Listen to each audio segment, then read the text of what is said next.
So ngayon po ay mag-aayos lang po ako ng ating mga succulents sa itaas ng ating vertical wall.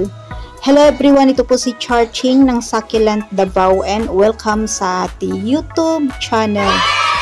And for today's video, so ito guys, yung ating napakagandang hybrid lovely rose. So ngayon po ay ayan, binaba ko po sila dito sa ating table kasi ayan guys, aayusin ko po yung ating plant. Tatanggalan po natin siya ng dry leaves. So ito po yung ating hybrid lovely rose na niripat ko po dito sa ating ceramic pot. So yan, at medyo pale green yung kulay ng ating plant kasi kulang po sila ng araw dahil last few days ay makulimlim po dito sa ating location, and then afternoon sun lang po yung nakukuha nilang sunlight. So ngayon ay hindi ko muna sila diligan para medyo ma-stress po yung ating succulent. So ayan, at medyo puno pa po ng water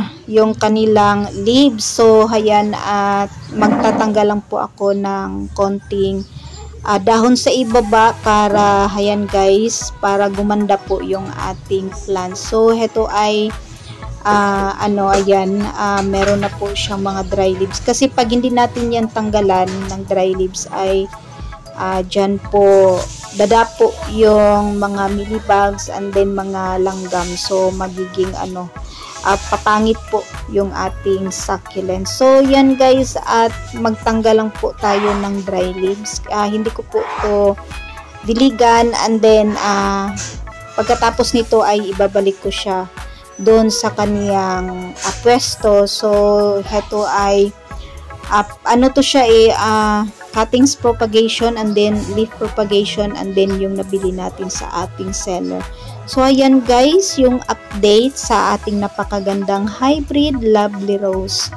So hindi muna tayo magdilig kasi medyo crunchy pa yung dahon ng ating halaman. At bago po tayo mag-end guys, ay gusto ko muna magpasalamat sa ating mga bagong subscribers na patuloy pong sumusuporta dito sa ating YouTube channel. And that's for today guys. Maraming salamat po sa inyong panonood dito sa ating YouTube channel. Thanks for watching.